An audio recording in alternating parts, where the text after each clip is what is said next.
Doug Gillette is one that should be familiar to Inland Empire music lovers that were teenagers in the 50s, 60s, 70s, and 80s. As far as I know, Doug Gillette was never proficient on any musical instrument, but there was no doubting his love of music. Because of that, Gillette's record stores were an important destination for Inland Empire musicians from the mid-1950s to the mid-1980s. Gillette would not only carry the hits of the day, he would also stock releases by IE bands, giving them exposure that was hard to come by. His store was also the go-to place to buy tickets for the classic concerts at the Swing Auditorium in San Bernardino. He was perhaps the first dealer in the IE to carry English import 45s and LPs. By doing so, he exposed locals to British invasion music not yet released by American record companies. When he opened his first store in Colton, California, he noted that the city had a growing Spanish-speaking population. To serve this often ignored demographic, he carried releases from the Peerless Discos label, which he imported from Mexico. 1911 was the year that life began for Doug Gillette. He grew up in Central Village, Connecticut. All signs indicate that he had an idyllic childhood in the Northeast. As a teenager, he attended prep school and made a name for himself as an athlete. He particularly impressed all with his abilities as a baseball pitcher. Gillette showed so much potential that in 1932, the National League St. Louis Cardinals baseball team signed him to a minor league contract.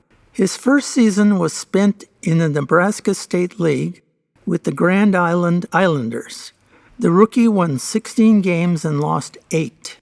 He pitched for 3 seasons in the minors before blowing out his arm and retiring from the game in 1935. But this was not to be the end of Gillette's pitching career.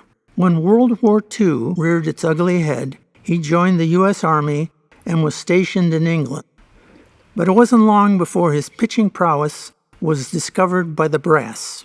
Gillette became a member of the 116th Infantry Regiment Yankees baseball team. When the European Theater held a baseball championship series in 1943, the underrated team surprised everyone and won the tournament, with Gillette pitching the team to victory in the final game. At the conclusion of the war, he moved to Pembroke, Massachusetts. Not much more is known about his post-war years, but by the mid-1950s, he had opened up a record store in the Inland Empire.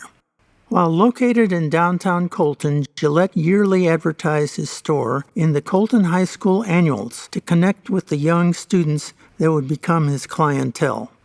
In Gillette's Colton stores, and later in his Riverside Brockton Arcade store, he had more than just listening booths. He had sizable listening rooms featuring a pair of vintage 1950s-era Altec Lansing Voice of the Theater speakers. The top photo is from the 1950s, and the bottom photo from the 1960s. Gillette's aim was to make his store as teenage-friendly as he could, and fill his store with potential customers. In addition to carrying the middle-of-the-road record releases, he also stocked the rock and roll, rhythm and blues hits of the day. Many Colton High students chose to make Gillette's record store as much of an after-school destination as the corner malt shop. When a customer would purchase a 45 single, Gillette would make sure to apply a sticker to remind the buyer where the record was purchased. He did this at both his Colton and Riverside stores. In 1960, Doug Gillette decided to move his record store from his downtown location to Colton's new Mount Vernon shopping center. Like many other downtown merchants, he probably saw this as the future of retail in Colton. To announce the move, in the 1960 Colton High School annual, he ran this ad, which would probably be considered controversial today.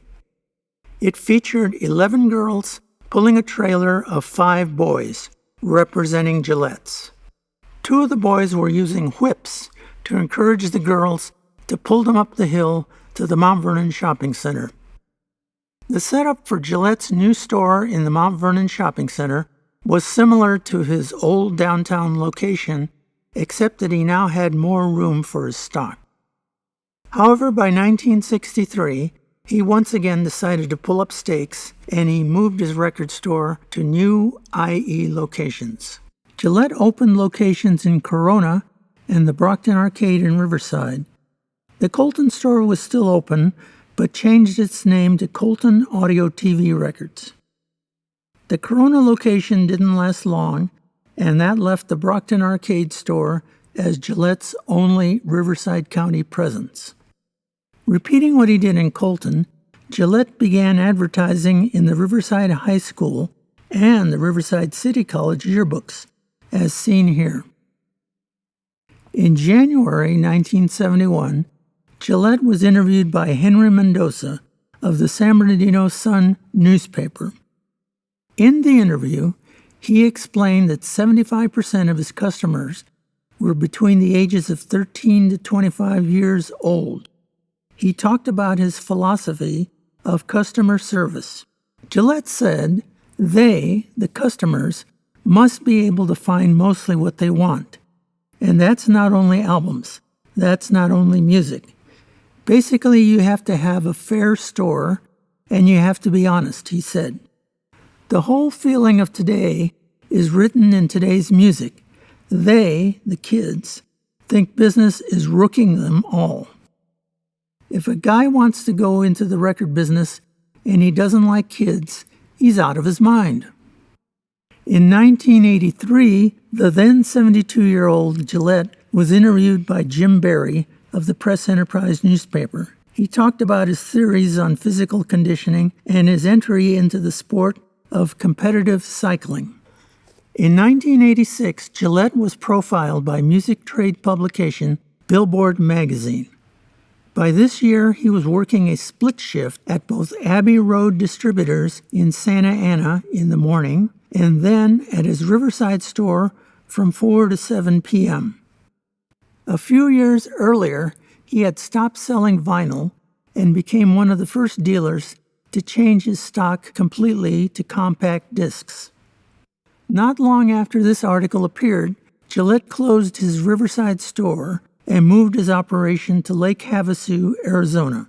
After Gillette left the Inland Empire, most locals lost track of him, at least until this article appeared in the June 11, 1995 issue of the Riverside Press Enterprise newspaper. Reporter Dan Bernstein wrote, "Driving through the parking lot at Riverside's wilting Brockton Arcade, I thought to myself, whatever happened to the guy who had the record store? A few days later, out of the big blue, I received a call from Bruce Clark of the famous Riverside health food clan. Clark just wanted someone to know that Doug Gillette, the guy who had the record store, died in mid-May in Lake Havasu City, Arizona." Bernstein continued, "Though I occasionally shopped in his store, I didn't know Doug Gillette. Even back in the mid-1970s, I was a bit too old for the Gillette crowd. Teenagers populated the Gillette crowd. They loved him. A lot of Riversiders now well into their 30s hung out at Gillette Records. They browsed, bought, listened to records, or just talked to their friend, an old man with a bushy gray beard and sometimes sad eyes. A man who loved to argue but didn't feel it was his place to pass judgment. A man who once said, 'These are all my kids. It's something I truly value. An old guy like me. They let me move around with them.' In 1986, he finally left Riverside and, with Bruce Clark, opened the Health Castle next to the London Bridge in Lake Havasu.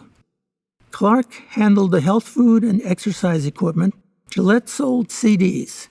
He thought he was going to live to be 120, said Clark, who returned to Riverside to help run the Clark Nutrition and Fitness Center in downtown Riverside.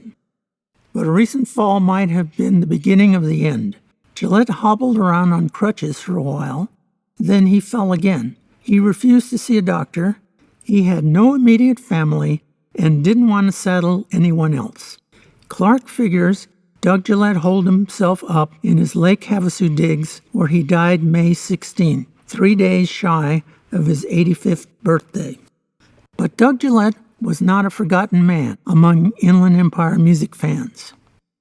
In 1967, an 11-year-old Riverside boy by the name of Tom Allen hung out at Gillette's record store in the Brockton Arcade, listening to and buying albums. In May 2011, 44 years later, he opened his own record store in Riverside. His original dream was to open his store in the Brockton Arcade in the space originally occupied by Gillette's. However, it was unavailable, so he opened his store in a shopping center near UCR. He named his store Groover's Physical Music. At the front counter, he paid homage to his mentor and friend, Doug Gillette, by displaying a photo of him. Colton's Maurice Oliva was a member of a number of IE bands back in the 1960s. He retired from the city of Riverside in July 2010, following a 28-year career in municipal government. He had this to say about Doug Gillette. Doug was a good man, ahead of his time. He remained an advocate of young folks, music, biking, and good health and fitness into his 80s. He was a brilliant, innovative businessman and a student of life, a great conversationalist, and my friend. I sure miss that man.